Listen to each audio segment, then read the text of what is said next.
truly deserve or not, but I'll try to do my best in this session.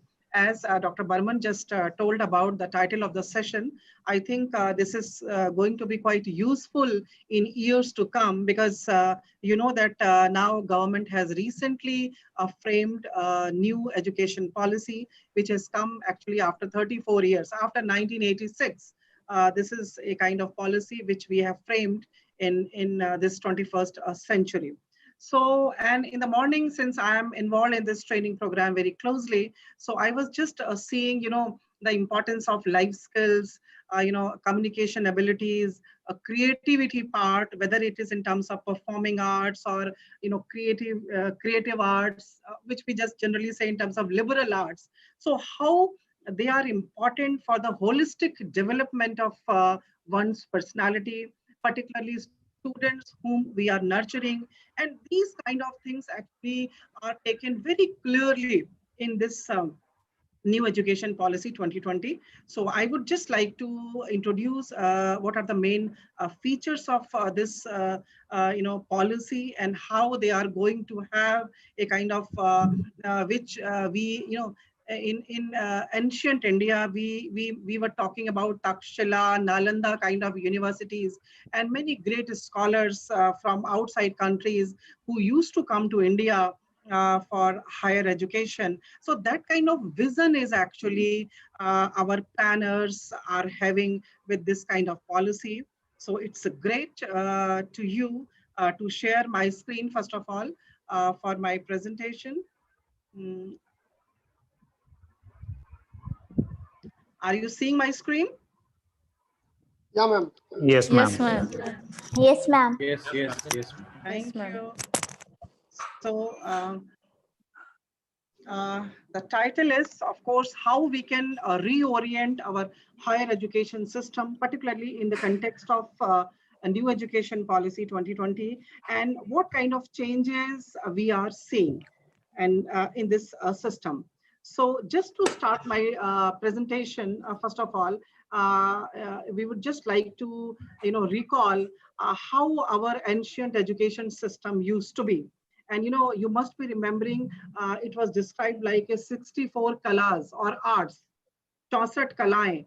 So it's a kind of holistic kind of system, which not only, of course, include all kind of creative arts, scientific, you know, pursuits, vocational studies, but soft skills like, you know, different kind of languages. Our we have so many languages in India. Many of them are now, you know, under the category of endangered also. So the importance of language, communication, these used to be quite important in ancient education system. And you know, if you just recall, it is more not of the content, but it's more kind of learning outcomes oriented. It used to be like that. And of course, it has a more space of critical thinking, problem solving, you know, innovations, then creativity. And most of the universities, if you just see, they are very, very large and multidisciplinary in nature. So that's what their institutional fabric used to be there. If you just see in terms of pedagogy, it used to be quite holistic, discovery oriented, knowledgeful, and most important, enjoyable also. Then multidisciplinary curriculum, as I just said, that it's a beautiful integration of arts, sports, language, literature, ethics, value system, of course, our traditional subjects like mathematical sciences, performing arts, many kind of things. So just for, you know, the emphasis was actually on all-round development of personalities, not a kind of preparation only for a particular job kind of things. So developing all capacities of human being, just to develop their intellectual aspect, which you say IQ, then aesthetic, social, moral, emotional, which just Dr. Prem Lata and Dr. Vijay Raghavan, they just introduced, they just said emotional quotient. Then we are also now saying one more, spiritual quotient. So these are all kind of things which are really important, which used to be and which are even today equally important. Rather, they are now more important than what used to be earlier. So,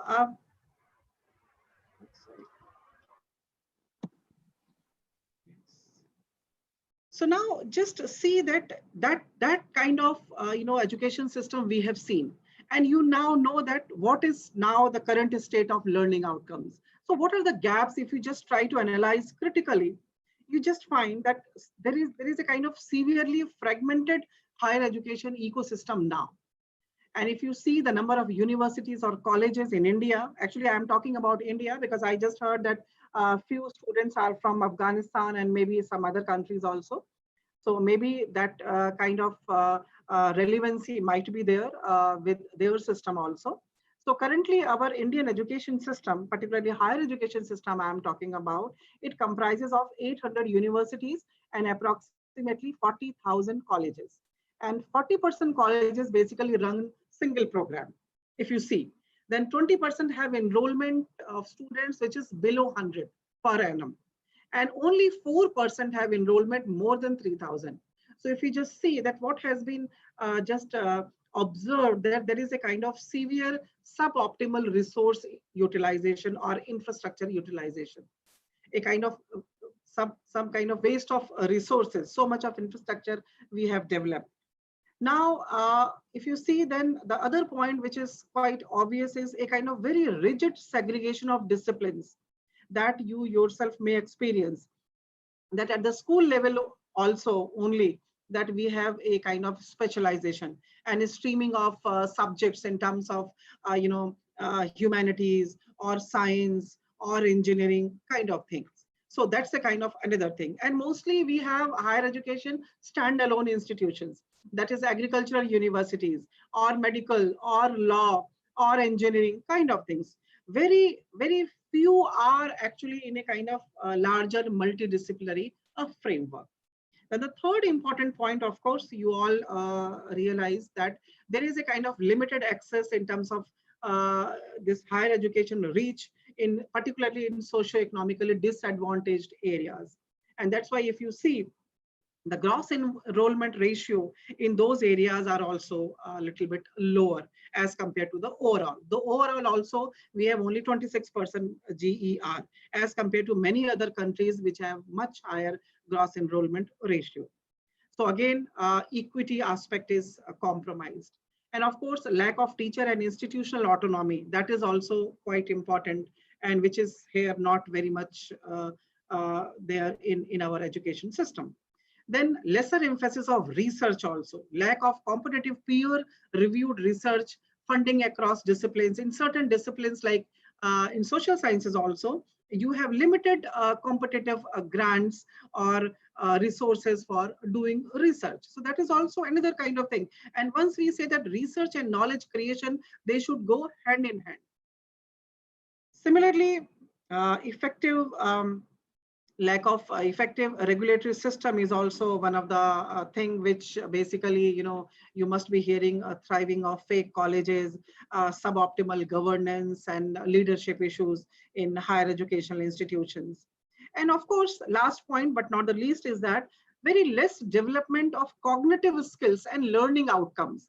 It is more of the content orientation, that more and more content is basically to be taught, but not emphasis on the other softer skills like communication or other kind of life skills, or which just many speaker have just narrated that how important they are in our holistic personality.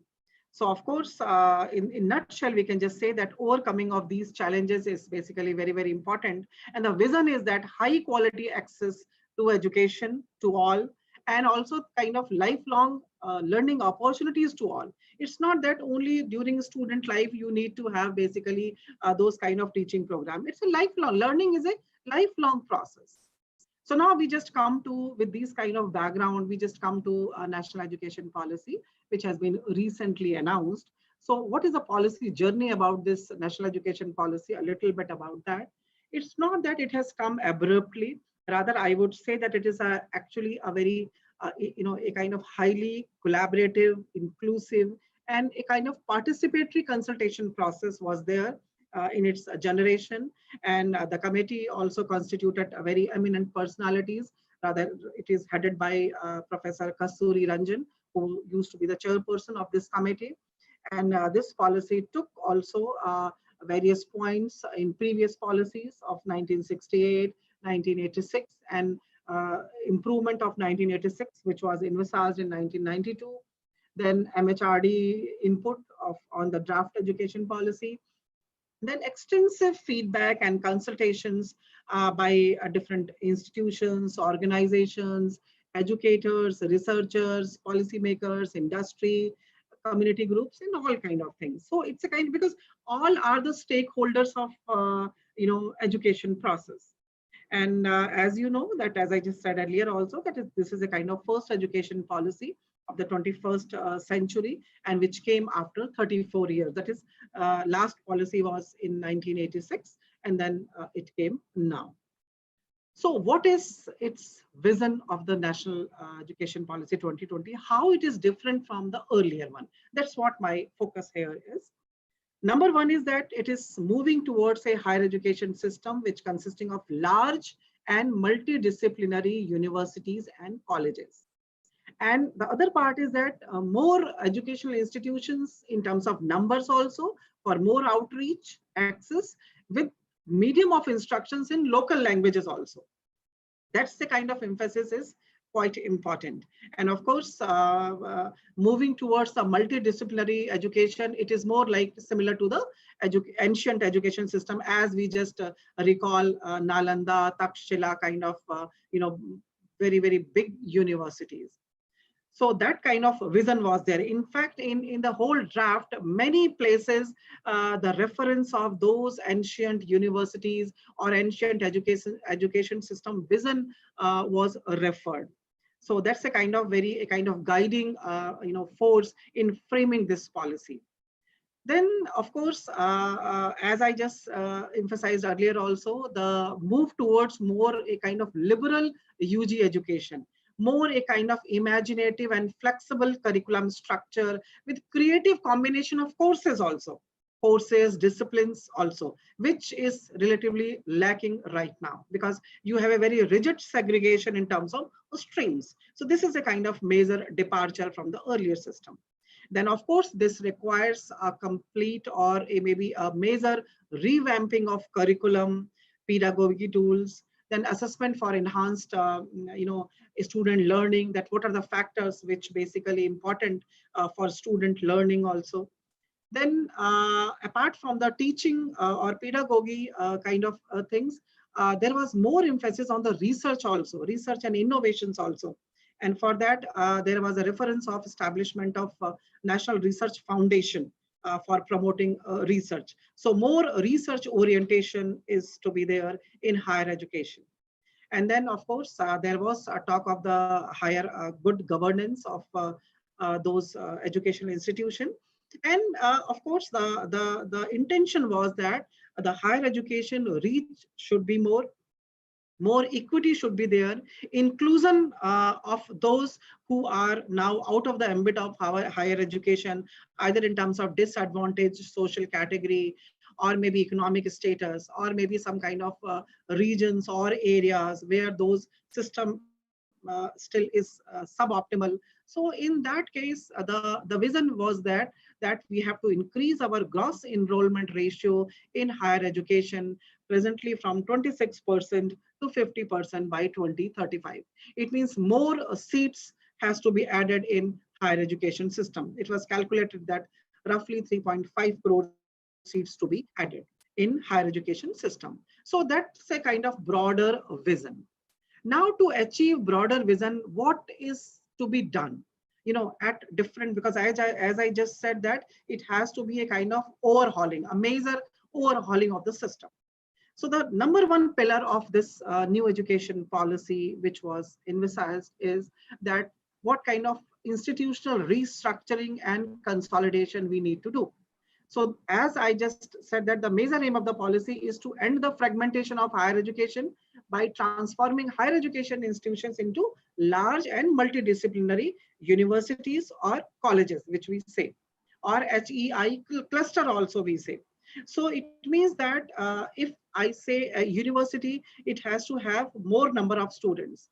That is roughly about, they have just given number like around 3,000 or more students. Because then we can have a more optimal use of infrastructure, faculty, and other kind of resources. So it has to be multidisciplinary and large in size. That is number one. So that kind of restructuring we need to do. The other part is that the other point is that all higher education institutions to become multidisciplinary is in institutions. There is a kind of no standalone universities, nothing like only medical institutions or only agriculture colleges or agricultural universities or engineering colleges, because learning is across the discipline. Even if you are specializing in one major area, you need to have integration with other areas also. So that's what a kind of policy which is to be advocated. And here cross disciplinary research and teachings and more interaction of scholars across disciplines are to be basically encouraged, as used to be in ancient university system. So they call this as a like mission Nalanda or mission Takshashila kind of tradition, which we need to bring back. And they have just basically conceptualize the definition of the university also, whom you will call university. Because here, if you see, there are many number of definitions of university: general university, agricultural university, then deemed to be university, just like IRI is granted as a status of deemed to be university. So in the new education policy, they define university means it is a multidisciplinary institutions of higher learning that offers UG and graduate programs with high quality of teaching, research, and community engagement. That is a kind of extension or outreach. So it is integration of teaching, research, and extension, all the three into one, just like we have in land grant university system in agriculture. These SAUs are basically conceptualized on that basis. So the university has to be in multidisciplinary and UG and PG offering, that is all kind of programs, and integration of teaching, research, as well as extension. Now they just define further universities into two categories. One, they say research intensive university. Other, they say teaching intensive university. Research intensive university were defined like places that basically equal emphasis on teaching and research. And in teaching intensity, basically they just say that places greater emphasis on teaching, but still conducts a significant research. So that is a kind of basically terminology used to be. Now it will be there. Of course, the other than university, there is one more term they have coined, that is autonomous colleges. Basically, autonomous colleges refer also a large multidisciplinary institution of higher learning that may focus UG only or may expand to UG plus PG also. It depends on that how they conceptualize. But of course, smaller than the university. So one is the university system, other is the autonomous college. University two terminology they gave: research intensive and teaching intensive, and the other is autonomous college. So that's a kind of a definition is there. And of course, a priority of more education institutions in underdeveloped regions. And they have equally emphasized on public and private. It is not that only public universities are there. Both are there under, but the framework is the similar. And of course, the emphasis is more on medium of instructions in local or Indian languages and bilingual also. It is not that only local languages they are promoting. They are rather having a kind of multilingual policy. So bilingual higher education is also to be envisaged in new education policy. And of course, the single stream higher education institutions, as I just said earlier, need to be phased out over a period of time, and it has to basically come up in a multidisciplinary mode. So this is basically the in terms of higher gross enrollment ratios, higher opportunity for lifelong learning, and for that they have also basically promoting open distance learning, online programs, kind of things. And of course, as I said earlier, uniform nomenclature is there. Now the second pillar is that is towards a more holistic and multidisciplinary. So a kind of integration of scientific education, professional education, and vocational fields, all integrated for higher learning in 21st century, that is in new education policy. It's not that scientific stream is only alone in different colleges, professional is other and vocational is other. No, it's all integration into one. And the other thing is that the flexibility in curriculum is to be required basically, because if you need to have if you need to have basically all aspects of human development. Dr. Premlata, can I just request you to please unmute yourself? Oh, I'm so sorry. No, it's fine. It's fine. And so here, liberal arts, it is going to be back to Indian education system. And, where social scientists, humanities, communication kind of disciplines, languages, they basically need to get a kind of limelight.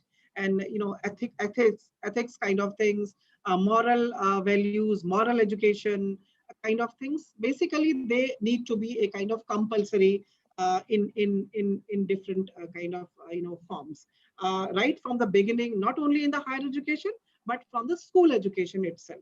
So a kind of continuation from school education to higher education in this framework. And they just define UG program in different options, because they just want to give a kind of multiple exit and entry options in various kind of degree programs. Just like if suppose somebody has is doing his undergraduate program, and after 1 year, suppose due to any circumstances, he or she has to leave, then it's not that you are going to waste that time. You will be given a kind of 1 year, maybe certificate program. If you have completed 2 years, then a kind of diploma program, 3 years, then a kind of degree, simple degree. But if you have the UG honors, which you say, or 4-year degree program, then you can have the option of like a degree with some kind of research in major areas. So here, unlike to the present system, you have now the option of multiple exit and entry, and you can again re-enter also. And the beautiful part of this is that a kind of academic bank of credit basically need to be established, where your credits will be digitally stored. That is called academic credits earned. And once suppose you have that kind of digital credits, and suppose after 5 years you want to pursue your degree program again, so you can utilize those credits which you have earned. You need not repeat those courses again and again. So it is transferable even between different countries also. Suppose a particular country, if you have done your UG program, you have done certain courses, and now you want to come to India and do certain other courses. So if the courses are common and you have already done that, so you need not to repeat them. So those kind of flexibility, which is actually missing right now, is to be incorporated here. So that's make basically the education system quite a dynamic.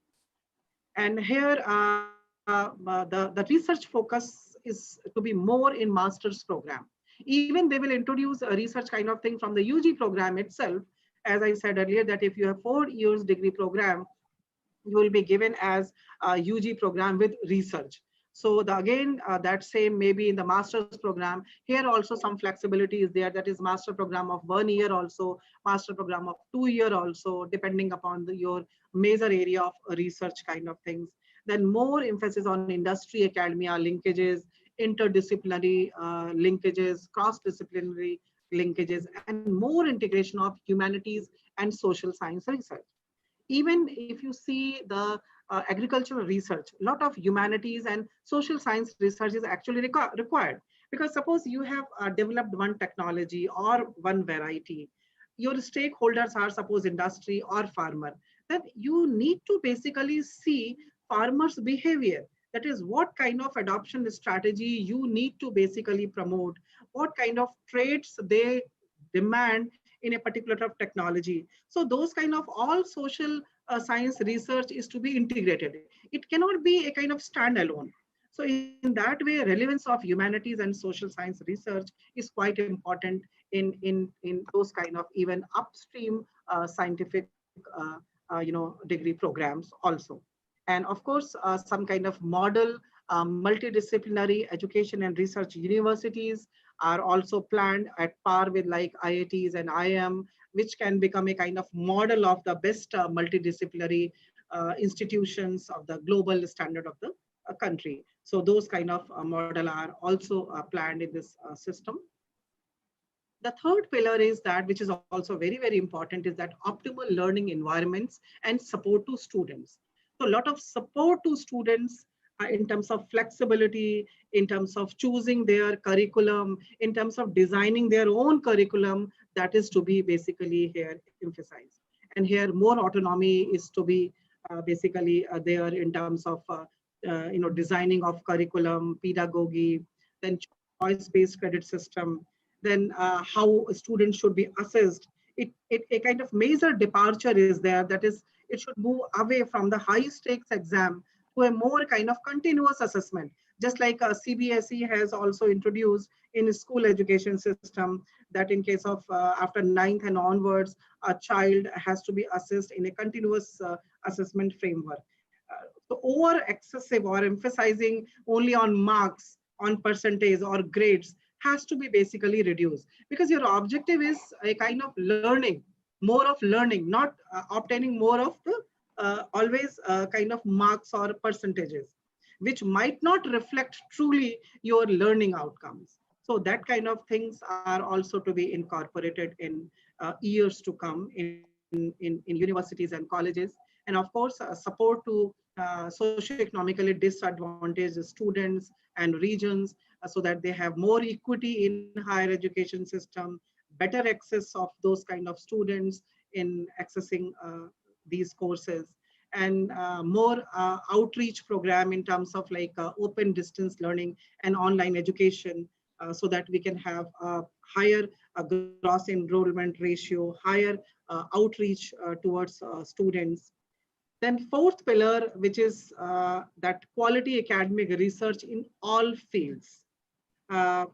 So research emphasis is very, very important, because it was realized that research is very, very important for a kind of growing economy in any of the sector, be it is agriculture or industry or services. And if you just compare with many of the other countries, you just see maybe in terms of like US, Israel, or developing country like South Korea, everywhere, research intensity, that is how much governments are investing in research with respect to their GDP, is quite high. For example, in India, it is less than 1%, that is 0.69% of GDP we are investing in R&D across the sectors. Whereas in case of US, Israel, it is more than 2%, 4% kind of things. So basically, we need to invest more in research, so that our economy or can reap the benefit of growing research. Similarly, education investment, government is also planning to increase from currently 4% to 6% of GDP. So that is also a kind of welcome step. And as I just told you, that National Research Foundation is to be basically set up for promoting a kind of research integrated education system. So fifth one is quite important, that they have given a kind of emphasis on motivating or vibrant or energized faculty, which is the core of the education system. So basically this policy, I would say, that puts faculty back into the heart of the higher education system. So quantity and quality of faculty in different disciplines, their incentivization, empowering, their upgradation, those kind of issues have been taken extensively in this national education policy. And the national education policy very clearly also defined that there should not be a kind of ad hoc appointment of teachers, more of a kind of transparent criteria for faculty recruitment, and performance assessment, fast track promotion system kind of issues have been basically taken up in this new education policy. And of course, the regulatory system is also very, very important, because you must have seen many kind of fake institutions also, substandard quality education. So regulatory or regulation should be light, but it should be tight. So that kind of, just like UGC, University Grant Commission is there. So a Higher Education Commission of India is to be set up with a kind of topmost body with 4 parallel wings, which are looking after different independent verticals, one for regulation, other for standard setting, third for funding, and other for this overall uh, accreditation kind of activities. So those are quite important. Then public and private, both kind of higher education system need to be encouraged. However, norms and regulations and academic standards are more important, not that whether it is private or public. Other key focus areas of this new education policy is that promotion of Indian languages, arts, and culture is very, very important. So more of the social sciences, life skill issues, creativity kind of things need to be promoted or need to be integrated apart from the hardcore science or other kind of technology subjects. Then for higher outreach, as I just said earlier, that open and distance learning education, online and digital education kind of things are to be promoted. And a very strong word and line was given that the use of technology in education system, that is to be promoted so that we can have higher outreach. So integration of latest technology in dissemination of knowledge and research, creativity kind of things are going to be main focus in years to come. Then integration of vocational education was also very, very much emphasized, that it's not a degree oriented, rather it should be the skill oriented.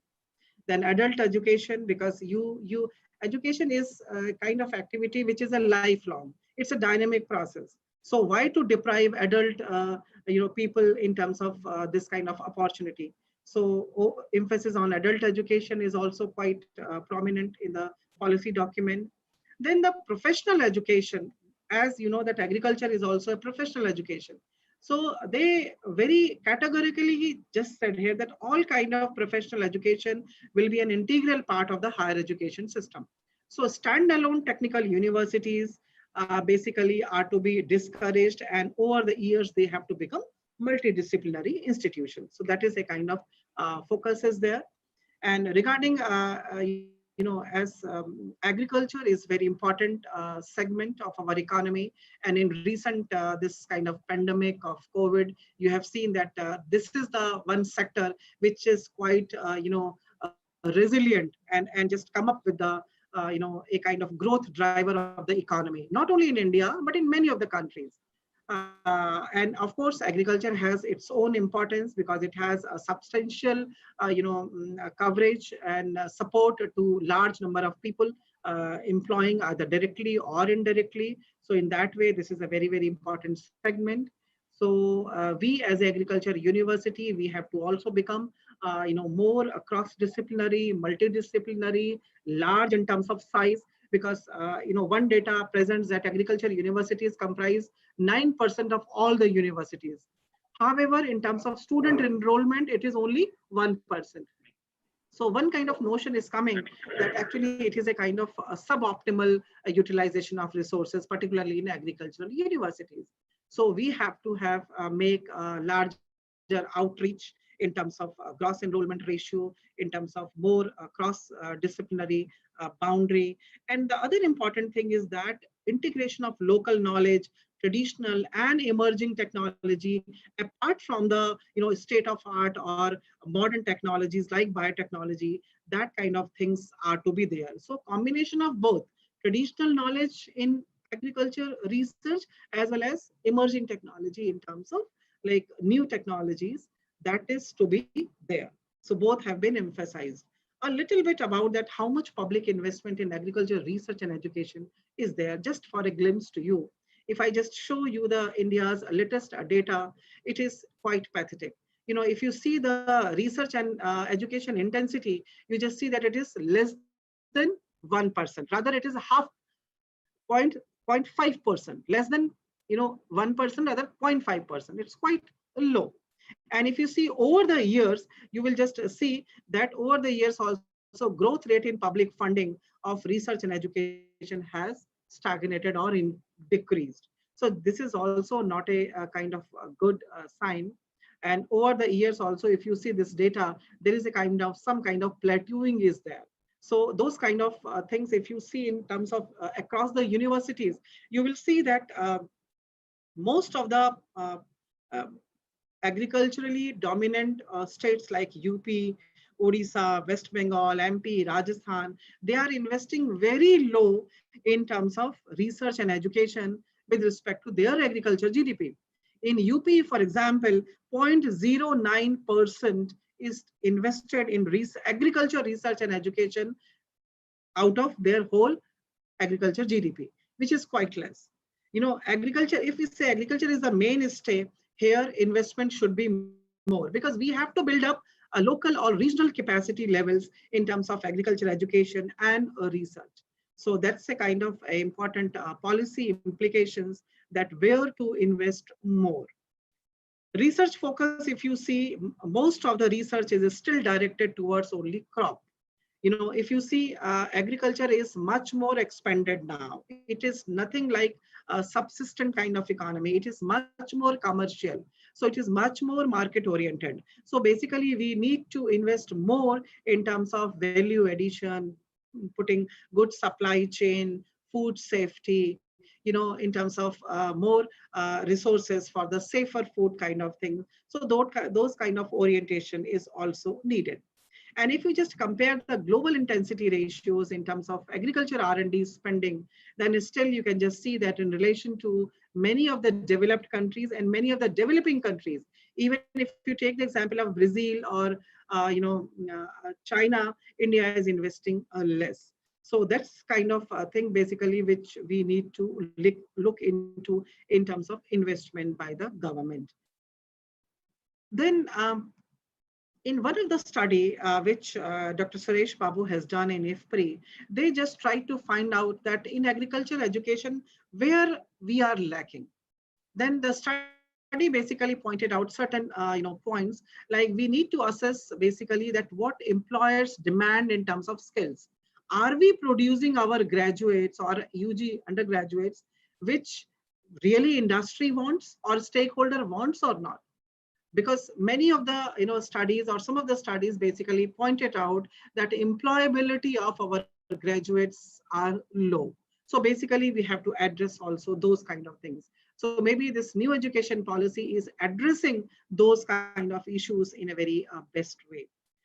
Then, of course, there was a suggestion that you need to involve basically expatriate Indians or NRIs also, because they have better experience of working somewhere else also in terms of curricular development, teaching, research kind of thing. Then extension education, need to be more in terms of digital mode, because it has to be more in terms of reaching towards numbers. It has to be cost effective also. It has to save time also. So digital extension or digital or e-advisory, which we say, that is more to be done for a better productivity. Similarly, short-term corrections and long-term corrections, etc., were basically addressed. And what important suggestions which I just listed in the last, that is, apart from the impact factor publications, graduates should also pass national comprehensive exams to pass the final year, irrespective of the colleges they go, just like the medical board exams are there, so that we can have a kind of parity in terms of learning outcomes also. So those kind of suggestions are there from several of the studies, which I just tried to compile here. Now the take-home message from this discussion is basically we have to rationalize institutional architecture, that it has to be large in terms of size, maybe more than 3,000 students in a university kind of thing. It has to be multidisciplinary. It has to increase gross enrollment ratios so that we can reach towards the higher number of students, and they can also access to the quality education. Then flexible curricula, creative combination of subjects they can choose, integration of vocational and professional education, And above all, multiple entry and exit points, that whenever based on your circumstances, you want to exit or you want to entry, and you will not lose the time which you have invested also in that kind of course programs. Then greater emphasis on research and innovation, and it has to be compulsorily integrated with education. Research without education is basically a kind of no policy here uh, in this new education policy. Then promotion of different kind of languages, arts, culture, apart from this hardcore disciplinary oriented subjects. Then integration of professional and vocational education with higher education, that is also to be there. And then setting up of model multidisciplinary educational and research universities, which we call MERU in short. So just to have a kind of global standards universities we need to set up. Then more outreach of our programs, either in terms of open or distance learning, or on using online or digital kind of education, so that we can have higher outreach. Then, of course, very rationalized regulatory system is also very much required for a kind of standard, maintaining a standard in education system, comparable with the global standards kind of things. So this is a kind of, vision which our policy maker are basically, placing because youth is very, very important. Everywhere we are just talking about the demographic dividends. So if we can rationalize aspirations and capabilities of this growing youth, actually we can basically harness the demographic dividend, which is what in economics we say. So this is all about basically that what exactly is envisaged in this new education policy. And they have given a kind of time frame also, that how we need to basically phase out in terms of the new options which are available. So with this, I think I should stop here, and I'm just trying to basically devote some time for your questions, because that is also very, very important, that how you are basically, you must be having some kind of queries that how your higher education system would be in future. So with this, I stop the screen sharing, and I would love to interact with you, that if you have any questions, because you are the major stakeholders. Thank you, ma'am. Yes, please introduce yourself and just interact. I would just also like to listen some of your views also, because it is a kind of consultative process in many of the educational institutions, even including ICR. In IRI also, because you know that we are also deemed to be university. So in this light of framework, which I just presented to you, we also need to be reorient ourselves in terms of incorporating more streams or disciplines in terms of number of students, in terms of multidisciplinary mode kind of things. So and you, I assume that most of you are agriculture graduates. So maybe in due course of time, you might not see only agricultural universities. Rather, you might be having a kind of like Banaras Hindu University framework, which is having all sorts, even medical, engineering, pharmacy, management, agriculture, kind of things, arts, music. So those kind of framework now you are going to see in near future. What are your experiences? How would you, how do you feel about this policy documents? Hello, good morning, ma'am. Good morning. Myself, Professor Anil Patil. I am Assistant Professor of Agronomy. My question is that, ma'am, as in this new education policy, there is a multidisciplinary education system. Right.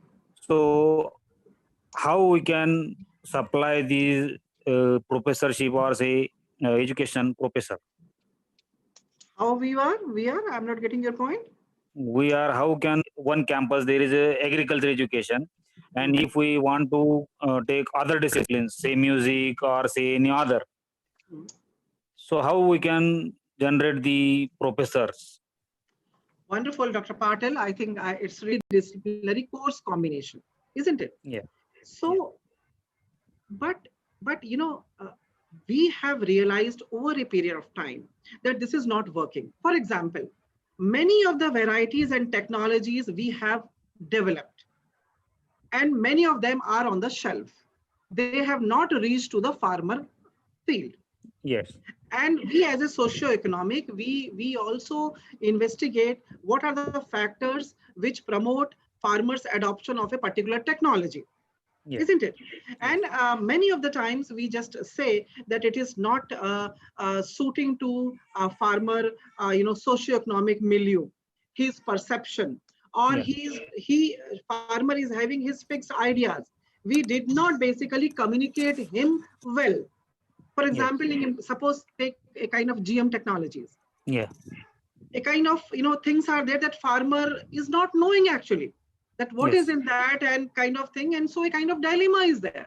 Yes. So your question is very valid, that fine, merit is there, you appreciate that merit is there in multidisciplinary, but No, how expert will be available, yeah, ma'am? Is I'm coming, but of course we have some kind of deficiency in terms of faculty, in terms of human resources. yes. Yes. And I totally agree with you that we need to develop human resources in all kind of sciences. Yes. Since many years, we have been very centric towards some of the streams. Maybe it is scientific, maybe it is engineering, maybe it is medical, isn't it? That Yes. बहुत शुरू से ही हम बच्चे को पूछते हैं कि आप डॉक्टर बनोगे कि इंजीनियर बनोगे. Yes. Yes, ma'am. हम नहीं पूछते कि आप फार्मर बनोगे कि नहीं. So we are conditioned to that kind of notion. Yeah. And the result is that, of course, we need to develop manpower, human resources in all kind of discipline. So first of all, we need to appreciate the existence, utility, and multidisciplinary framework of subjects, isn't Yes. it? Then the next step is that we need to basically build up human capacity building in those kind of deficient areas. Yes. So now we have realized that in ancient Nalanda, Takshila, a person who is doctor, आपने सुना होगा कि they are healing with some kind of traditional knowledge, some Yes. kind of even music kind of things. Yeah. So now we have here in this dream or in this policy, we have at least recognized. So once we have recognized, we are appreciating, we need to basically have those kind of institutional framework, those kind of pedagogy skills, those kind of programs that we need to develop, those Yeah. human resources in the desired direction. Yes. Right now, it is a lopsided. Many more engineers are there. So, Yeah. so I'm not just saying that this is bad, but my point is that a kind of combination which we are visualizing, that we have appreciated now, and now the concrete actions are to be devised for development of human resources in those areas. Yes. Okay. Thank you, ma'am. Yes, I'm seeing many faces. Just show me your videos, please. Why you have only audio? I just want to see your faces also. Actually, my point was that, yes, my point was that just to sensitize you, that this is a kind of, a change in mindset, change in thinking, that this is what we are planning. Of course, it will take time. It cannot be done in a year or 2 years or within 5 years. It has to Right. continue Yes, in due course of time. So that's there. Yes, please come up. Yes, ma'am. I think this new education policy 2020 will bring a revolutionary change in the education system, because it is now framed with all the 21st century skills which we need to create a revolution in the agriculture sector also, like it is focused on creativity, flexibility, which we previously didn't have. Right. Then transparency of the recruitment processes and fast track promotion systems, which will incentivize the scientists as well as the researchers to Right. do for a good research. Right. So I think it's a very good welcome move from the government side also to promote this type of education policy in our sector. Yes. Yes. So promotion of, local languages, bilingual mode of education, because many of the time, we understand more of the things in our mother tongue. Yes. So point of flexibility and, like multiple entry and exit. Suppose you have done your UG 2 years and then some problem came and you have quit.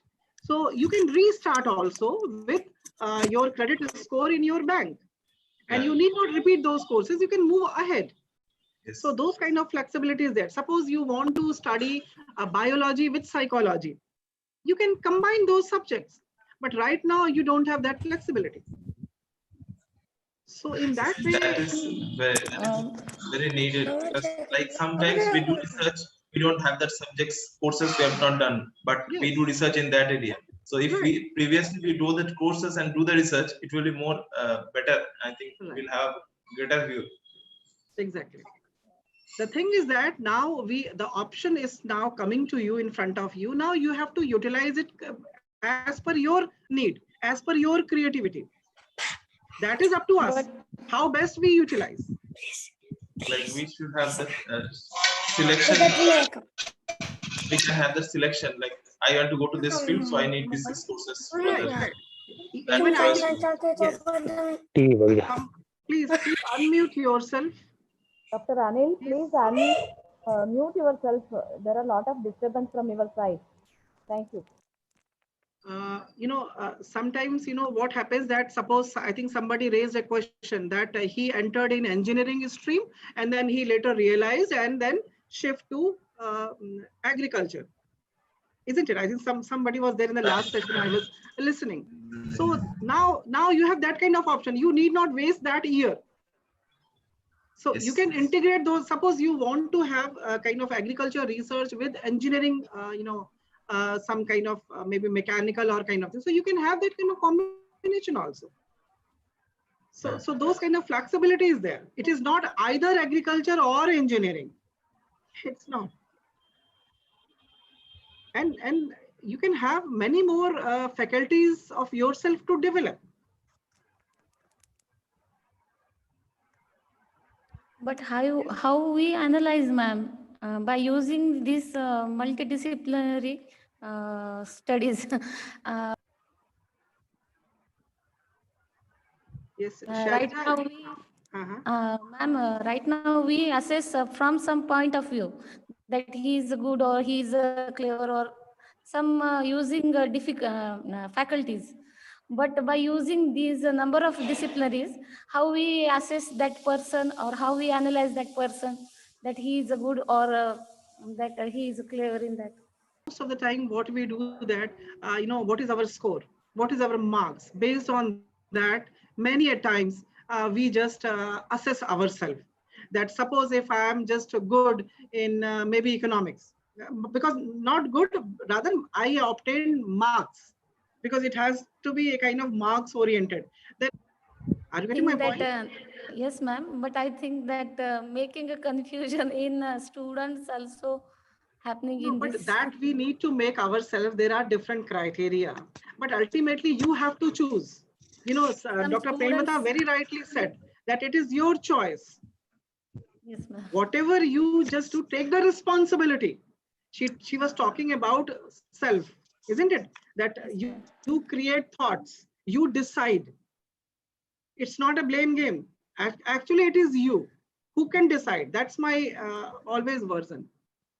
Anybody can suggest you, but ultimately you need to decide.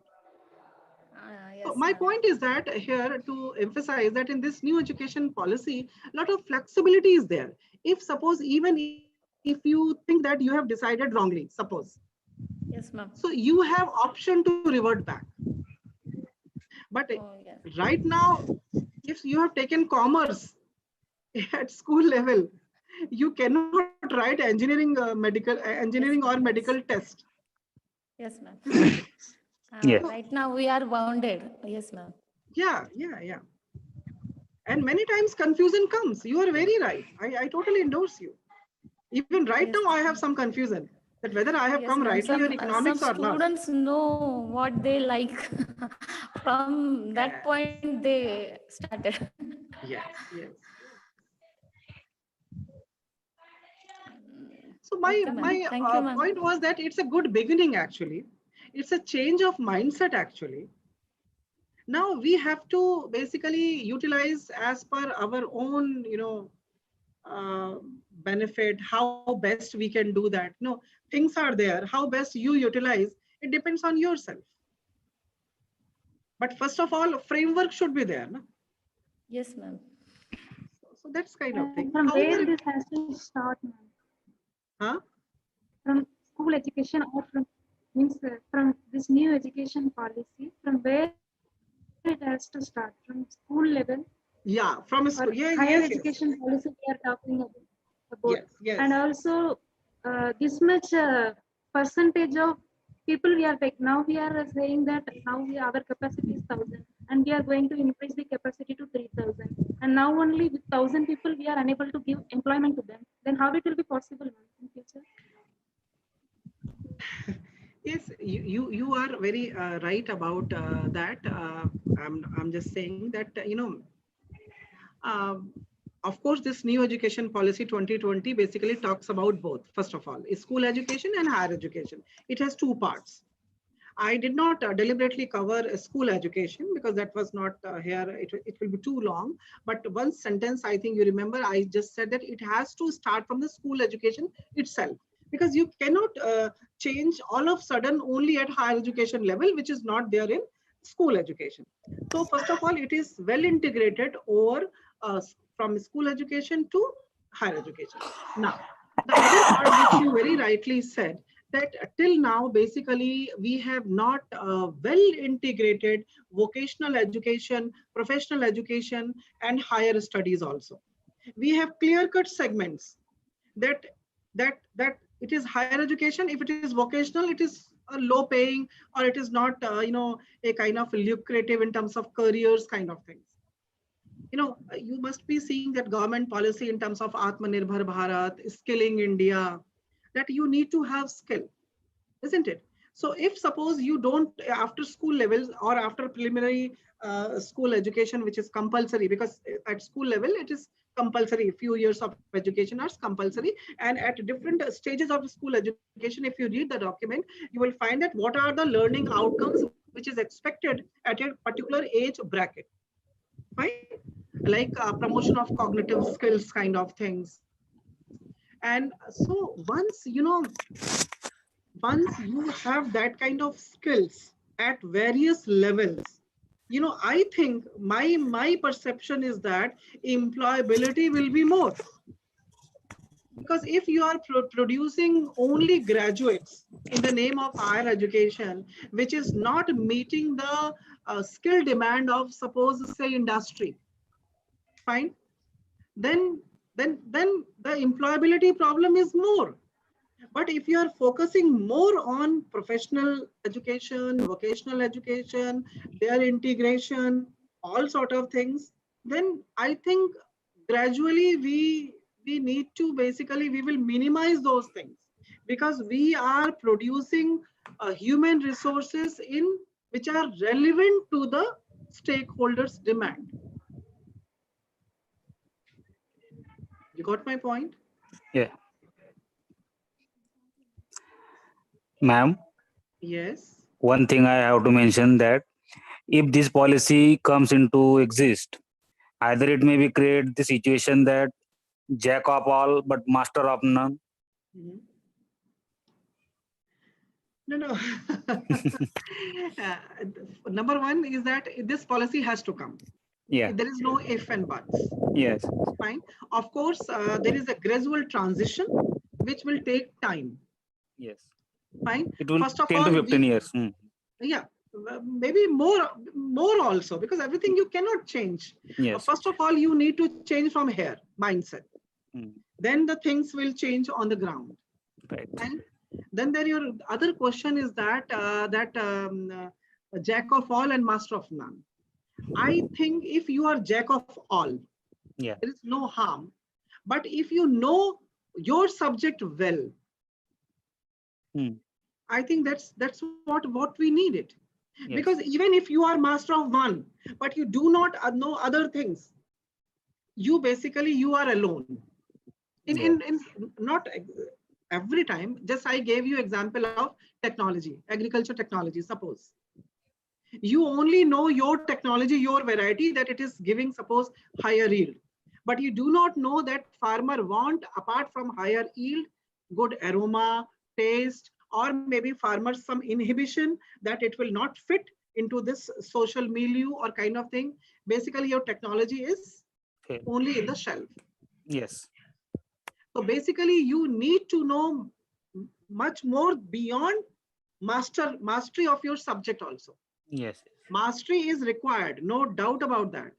So here all flexibility is that you can have your one of the major areas. You can have 2 or 3 minor areas also based Yes, on yes. your combination. So both the things are required.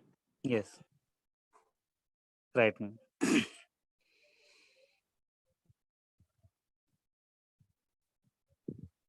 Yes. So I think now it is full and you are waiting for lunch, huh? Is it? So you got tired because I just heard that you have started your session from 9:15 or so. Yes, yes, yes. But I'm really happy that you are enjoying your sessions, you are interacting. So that's, I think, wonderful thing. And we have really a kind of a collaboration, a kind of networking with you. And this is a, kind of a boon of this kind of, technology.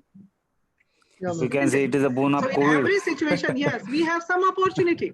Just like in this COVID kind of situation, Yeah. we are meeting, n number of persons every day. Yes, yes.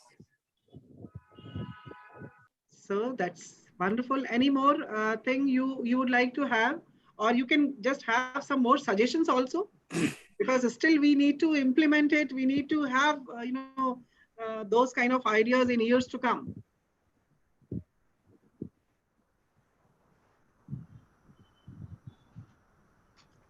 Okay, if no question, then I must thank you to one and all for your patient hearing and your wonderful interaction and some kind of your, apprehensions, your perception that what can be done. And I really enjoyed those kind of questions, and it's good. And maybe in days to come, we will have a more kind of actions, concrete actions and policy steps, because this is a kind of blueprint which government has just now given. So now more concrete actions and steps are to be there in due course of time. And then we will just see that what it unfolds. So with this, thank you so much. Thank you to Dr. Premlata, I'm seeing, Dr. Sangeeta, for giving me this opportunity to interact with this wonderful young minds. So I would like Thank to you so propose, much. yes, ma'am. I would like to propose a formal vote of thanks. Before that, I would like to request our head ma'am to give her remarks, ma'am. Thank you, Dr. Alka, for such a wonderful presentation. And the topic is also so important, and it's important for all of us.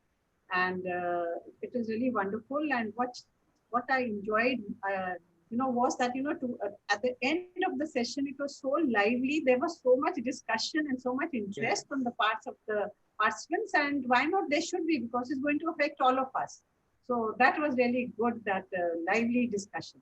Thank you so much, Dr. Thank you, ma'am. Thank you so much. Thank you, ma'am. Thank you, ma'am. So on my own behalf and on behalf of head of division, on behalf of our course convener and the entire training team, of course you are also part of it, ma'am. I would like to extend my sincere thanks to you, ma'am. It was such a wonderful session. In fact, I feel that it should be the final session in the training program. It is like giving a final touch to the training program. You have covered very well the new education policy, starting from the institutional restructuring of it, how the capacity building of the faculty, students, focusing on the multidisciplinary education. And in this situation, what are the skills, soft skills are required, especially for the agricultural students. It was very wonderful session, and it is the need of the hour, ma'am. It was we all enjoyed your session. Thank you for giving your valuable time, ma'am. Thank you so much. On behalf of student community also, I extend my sincere thanks to you, ma'am. Thank you so much, Dr. Sangeeta, for nice words. Thanks to one and all. Thank you, ma'am. Thank you, ma'am. There is one announcement for all the participants. If my voice is coming to you, we Yeah, have Yes, sent yes. a Google form to you for the feedback of this training. So you all are requested that Google form we have sent into your mail. That has come from my mail, grijeshmehra22@gmail.com. You all are requested to fill that Google form and submit it by tonight. You can do the Okay, second session also, definitely. so that you can give feedback of that session also. So after today's, when we close at evening, after that you take, it will take around 15 to 20 minutes. That questionnaire has two parts. First part is related to our training, feedback of our training. And second part is how you perceived online training, online classes, which you have done after the lockdown. So two parts, a small questionnaire is there, 15 to 20 minutes. You take your time and submit it today so that it can be analyzed and it can be presented in your valedictory session tomorrow. Thank you so much. Definitely, definitely. Thank you, Brijesh. Mehra sir, definitely. Students, please join us back. Thank you. Hello, sir. Yes, sir. Is there any session in, sir? Yes, ma'am. Yeah. Yes, today afternoon it is there, and right now there is a break. So as Okay, ma'am. usual, after lunch, 3 o'clock, please rejoin just 15 minutes before. Okay, ma'am. Around Thank you. Okay, ma'am. Okay. Yes. Okay. Thank you. Yeah, thank you all. Thank you, ma'am. Thank you. Thank you, ma'am. Thank you, ma'am. Google forum feedback.